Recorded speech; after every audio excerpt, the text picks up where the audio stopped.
Episode की शुरुआत में हमें दिखाया जाता है कि जिन फ्लियो पर हमला करने के लिए आती है और फेनरिस बीच में आ जाती है और उसके ऊपर ही हमला हो जाता है। तो फेनरिस की हालत बहुत ज्यादा खराब हो जाती है और फ्लियो को फेनरिस के साथ बिताया हुआ पूरा पास्ट याद आ रहा होता है कि उसने कहा था कि मैं हमेशा आपके साथ में खड़ी रहूंगी, आप भले कोई भी हो, मुझे इससे कोई फर्क नहीं पड़ता है और मैं मरते दम तक आपका साथ निभाऊंगी। अब फ्लियो को बहुत ज्यादा गुस्सा आ जाता है।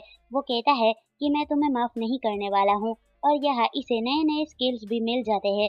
जो स्किल्स जिनके पास होते हैं वही स्किल्स फ्लियो को भी एक्वायर हो जाते हैं। वो कहता है कि मैं तुम्हें नहीं छोड़ने वाला हूँ।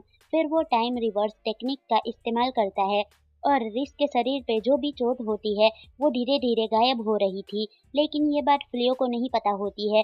वो काफी ज्यादा गुस्से में जीन की तरफ बढ़ते जा रहा था और वो कुछ बोलने जाए उससे पहले ही फ्लियो उसके चेहरे पर एक बहुत ही जोरदार पंच देता है और ये पंच काफी खतरनाक होता है। जिन कहती है कि आखिर ऐसा कैसे हो सकता है। जिन फिर से कुछ बोलने जा रही थी लेकिन फ्लियो उसे काफी गुस्से में मारे ही जा रहा था और कहता है कि तुम अपना मुंह बंद रखो, मुझे तुम बिल्कुल भी पसंद नहीं हो। और बहुत ही बुरी तरीके से वो जिन को मार रहा होता है। जिन को समझ में नहीं आ रहा होता है कि आखिर ये इंसान इतना ज्यादा पावरफुल कैसे हो सकता है। और वो फ्लियो का स्टेटस चेक करती है और फ्लियो का स्टेटस इन्फिनिटी होता है। ये देखकर वो हैरान हो जाती है। फ्लियो उसे बहुत ही बुरी तरीके से मार रहा था। जिन अपनी स्किल्स का इस्तेमाल करना चाहती थी लेकिन कर नहीं पा रही थी क्योंकि फिलो के पास भी वही सेम स्किल्स आ चुकी थी। वो उसे बहुत ही बुरी तरीके से मार रहा था। उतने में ही इधर फेनरिस की आंखें खुल जाती है और वो देखती है कि ये क्या, मेरे शरीर में तो एक भी घाव नहीं है। बेलिरोसा बता रही होती है कि ये तो बहुत अच्छी बात है, आप उठ गई।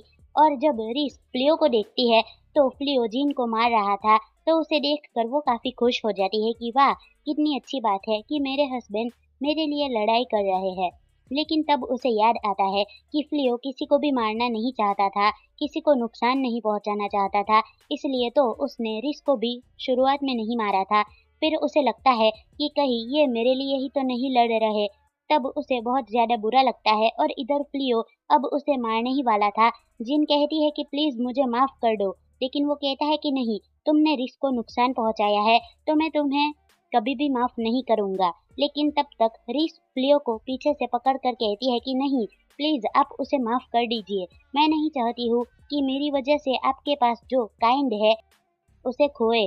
मैं जानती हूँ कि आप किसी को भी जान से नहीं मारना चाहते हैं और मैं ये नहीं चाहती हूँ कि आप किसी को भी मेरी वजह से जान से मारे।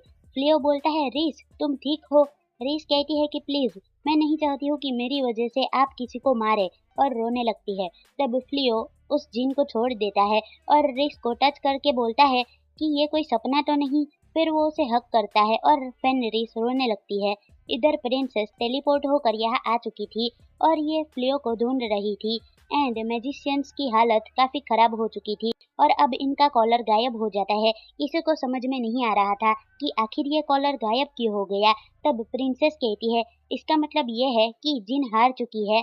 दूसरी तरफ हमें दिखाया जाता है कि हीरो अब फंस चुका था क्योंकि गार्ड्स बाहर आ चुके थे और इन्हें अरेस्ट करने का वारंट भी आ चुका था।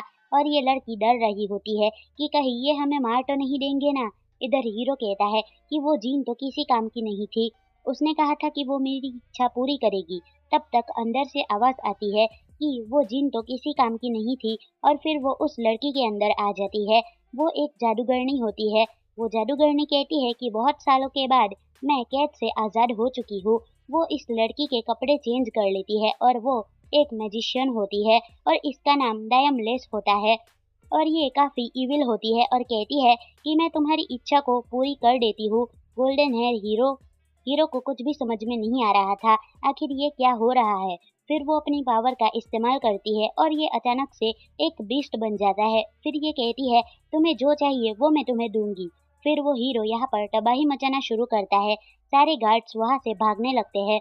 वो कहती है कि अब चलकर इन सभी महल वाले लोगों को सबक सिखाते हैं क्योंकि उन्होंने मुझे बहुत सालों पहले सील करके रखा था। मैं सबको खत्म कर दूंगी। तब वो एक टेलीपोर्टेशन सर्कल बना हुआ देखती है और कहती है अच्छा तो ऐसी बात है, ठीक है, मैं किसी को भी नहीं छोड़ने वाली हूँ। ये इधर जिन अब हील हो चुकी थी और उसकी आंख भी खुलती है और देखती है कि ये सभी लोग यहीं पर है, आखिर इसने मुझे हील क्यों किया। फिर वो उठकर देख रही होती है इन दोनों को। ये दोनों बात कर रहे थे। जिन को बहुत ज्यादा शर्म आ रही थी, वो कहती है कि आखिर तुमने मुझे हील क्यों किया। तब फ्लियो उसे बताता है कि फेनरिस ठीक है, तो मुझे नहीं लगता कि कुछ गलत किया जाए। बेलिरोसा कहती है कि जिन का हमें क्या करना चाहिए, ये बहुत ही ज्यादा खतरनाक है। फ्लियो को जिन के बारे में सारी बातें पहले से ही पता चल चुकी थी। तब जिन कहती है कि आखिर तुम्हें ये सारी बातें पता कैसे चली। तब फ्लियो कहता है कि रुको, मैं देखता हूँ कि आखिर मुझे मारने के लिए तुम्हें किसने ऑर्डर दिया है।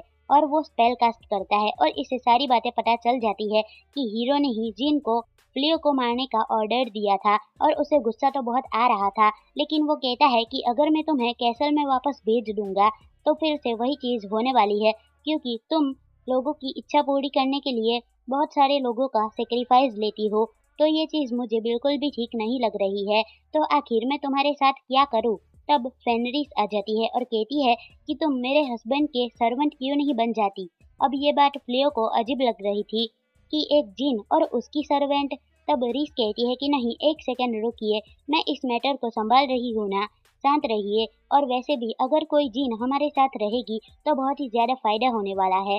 मैं पावर के लिए नहीं कह रही हूँ, ये हमारी बहुत ही अच्छी दोस्त बन सकती है। असल में तो ये पावर के लिए ही बोल रही थी, उसकी पूंछ हिल रही होती है। फ्लियो कहता है कि मैं समझ रहा हूँ कि आखिर तुम इसे क्यों लेना चाहती हो, क्योंकि तुम्हारे इंस्टिंक्ट्स मैं समझ सकता हूँ।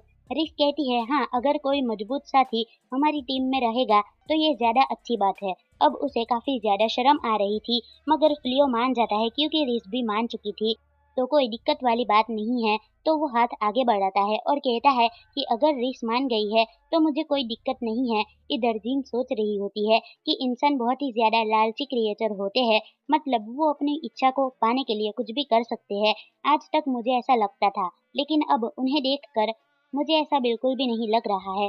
फिर वो फ्लियो के साथ अपना हाथ मिला देती है और कहती है कि मैं तन मन से आपकी सर्वेंट बनकर रहूंगी और आप जो भी कहेंगे वो सारी चीजें मैं करूंगी। फ्लियो हंसते हुए कहता है कि तुम्हें नहीं लगता है कि ये कुछ ज्यादा हो रहा है। फिर जिन को फ्लियो का प्यारा सा चेहरा याद आ रहा होता है और ये ब्लश करने लगती है। तब फेनरिस कहती है कि आखिर तुम ब्लश क्यों कर रही हो। वो कहती है कि बस ऐसे ही, लेकिन रिस को शक हो गया था। तब फ्लियो चारों तरफ देखकर कहता है कि ये जगह तो थोड़ी सी बर्बाद हो चुकी है, लगता है मुझे रिवर्स टेक्निक का वापस से इस्तेमाल करना पड़ेगा। क्या मैं उस रिवर्स का टेक्निक फिर से कर सकता हूँ। तब जीन कहती है कि आप इस्तेमाल नहीं कर सकते हो, क्योंकि अगर इसका इस्तेमाल करते हो तो यह बहुत ही ज्यादा खतरनाक हो जाएगा। असल में ये चीज बहुत ही ज्यादा कॉम्प्लिकेटेड है, लेकिन मैं तुम्हें ये बात बता देना चाहती हूँ कि ये स्पेल एक स्पेसिफिक एरिया या फिर स्पेसिफिक पर्सन के ऊपर ही किया जाता है। और बात रही तुम्हारे केस की, तो तुम्हारे केस में मैंने ये देखा है कि तुम बहुत ही ज्यादा अलग हो, मतलब जो तुम स्पेल करते हो वो कोई ह्यूमन इस्तेमाल नहीं कर सकता है, और तुम इन्फिनिटी स्किल भी पोजेस करते हो। फ्लियो कहता है क्या इन्फिनिटी स्किल, क्या तुम उस सिंबल की बात कर रही हो। वो कहती है हाँ, मैं उसी सिंबल की बात कर रही हूँ।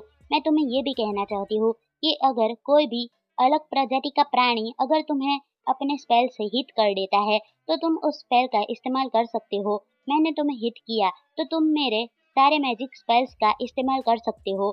तुम्हें ये बात अच्छे से पता होगी ना। तब फ्लियो को समझ में आता है, तो अब इनकी बातचीत खत्म हो जाती है और वो जिन इनके घर में आ जाती है और सब लोग उसे देखकर डर रहे होते हैं, क्योंकि जिन एक बहुत ही खतरनाक क्रिएचर होता है और अगर वो किसी के सामने खड़ा हो जाए तो सबकी हालत खराब हो जाती है। किसी को यकीन नहीं हो रहा था कि ये लोग एक जिन को अपने घर पर ले आए हैं। और फिर जिन कहती है कि अब से मैं आप सभी के साथ रहूंगी। क्लियो कहता है कि इसके पास रहने के लिए घर नहीं था, इसीलिए मैं इसे यहाँ पर लेकर आ गया। बेलिरोसा कहती है कि अगर तुम मेरे साथ रहोगी तो अच्छा रहेगा, हमारा कमरा तैयार हो चुका है। तब ये कहती है कि बेलिरोसा तुम इसके साथ संभल कर रहना। बेलिरोसा कहती है चिंता मत करो, जब तक सर फ्लियो हमारे साथ है तब तक हमें कोई भी दिक्कत नहीं होगी। उसके बाद वो लोग रूम में चले जाते हैं। फिर सीन कट होता है और हमें दिखाया जाता है कि रिस अकेले बैठी हुई थी। फ्लियो उसके पास आकर कहता है कि आज का दिन तो तुम्हारे लिए काफी ज्यादा मुश्किल हुआ होगा ना, तुम काफी ज्यादा थक चुकी होगी ना। लेकिन रिस तो अचानक से उसका हाथ पकड़ लेती है और उसके ऊपर लेट जाती है। फ्लियो को बिल्कुल भी समझ में नहीं आ रहा था कि आखिर फेनरिस करना क्या चाहती है।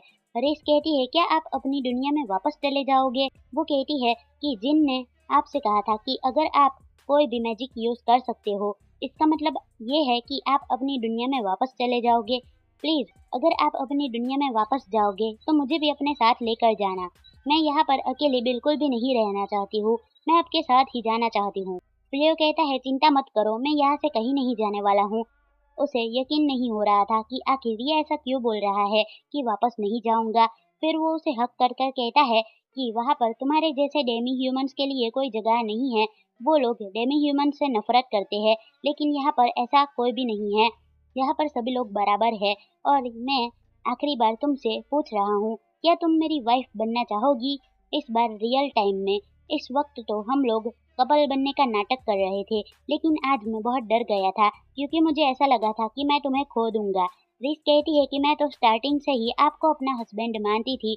मुझे शुरुआत से ही यही सिखाया गया है कि वुल्फ के पैक को कैसे आगे बढ़ाया जाता है और लीडर कैसे बनाया जाता है। फिर वो दोनों एक दूसरे को देखते रहते हैं एंड फिर वो दोनों एक दूसरे को किस कर लेते हैं। रिस कहती है आपने शुरुआत में कहा था कि आपने ये अपीयरेंस इसलिए रखा है ताकि यहाँ पर कोई भी आपको पहचान ना सके, लेकिन अब आपको ज्यादा छुपाने की कोई जरूरत नहीं है। तब फ्लियो से कहता है नहीं, अब मेरा यही अपीयरेंस रहने वाला है क्योंकि मैं इस दुनिया का हूँ, मैं अपनी दुनिया में वापस नहीं जाने वाला हूँ। वो फिर उसे किस करने ही वाला था, तभी अचानक से वहाँ पर आवाज आती है और ये जिन की आवाज होती है जो उन्हें देख रही थी। तब वो लोग पूछते हैं कि आखिर तुम यहाँ पर कब से हो। तब वो बोलती है कि जब से तुम दोनों बेड पर साथ में बैठे थे तब से मैं यहीं पर हूँ। तुम दोनों चिंता मत करो, ये सब तो इंसानों के बीच में नॉर्मल होता है। तुम लोग कंटिन्यू रखो, मुझे इससे कोई फर्क नहीं पड़ता है। तो फ्लियो कहता है कि तुम्हें जरा भी शर्म नहीं आ रही, ये एक प्राइवेट रूम है, तुम्हें बिल्कुल भी ऐसा नहीं करना चाहिए। एंड वो दोनों चिल्ला चिल्ला कर बातें कर रहे थे और सारा शोर इनके कमरे में भी सुनाई दे रहा था। बेलिरोसा इसके कान बंद कर देती है, मगर वो कहती है कि अब मैं बच्ची नहीं रही। और ये एपिसोड यहीं पर खत्म होता है। तो मिलते हैं नेक्स्ट वीडियो में। बाय।